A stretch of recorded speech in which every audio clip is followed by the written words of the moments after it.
மத்திய அரசு கொண்டு வந்துள்ள வேளாண் திருத்த சட்டங்களை ரத்து செய்யக்கோரியும் மின்சார சட்டத்தை திருத்தம் செய்யக்கூடாது என வலியுறுத்தியும் விருதுநகர் மாவட்ட ஆட்சியர் அலுவலகம் முன்பு இன்று அகில இந்திய விவசாயிகள் போராட்ட ஒருங்கிணைப்பு குழு சார்பில் தொடர் காத்திருப்பு போராட்டத்தில் ஈடுபட்ட விவசாயிகள் கைது செய்யப்பட்டனர்.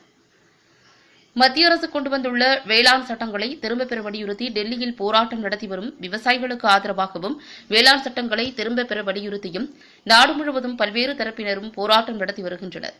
இந்நிலையில் வேளாண் சட்டங்களை திரும்பப் பெறக் கோரியும் மின்சார சட்டத்தை திருத்தம் செய்யக்கூடாது என வலியுறுத்தியும் விருதுநகர் மாவட்ட ஆட்சியர் அலுவலகம் முன்பு அகில இந்திய விவசாயிகள் போராட்ட ஒருங்கிணைப்பு குழு சார்பில் 100க்கும் மேற்பட்ட விவசாயிகள் தொடர் காத்திருப்பு போராட்டத்தில் ஈடுபட்டனர். போராட்டத்தின்போது மத்திய மாநில அரசுகளுக்கு எதிராக கண்டன முழக்கங்களையும் எழுப்பினர். பின்னர் தொடர் காத்திருப்பு போராட்டத்தில் ஈடுபட்ட விவசாயிகள் அனைவரையும் காவல்துறையினர் கைது செய்து தனியார் மண்டபத்தில் அடைத்தனர். போராட்டத்தை முன்னிட்டு ஏராளமான போலீசார் பாதுகாப்பிற்காக குவிக்கப்பட்டிருந்தனர்.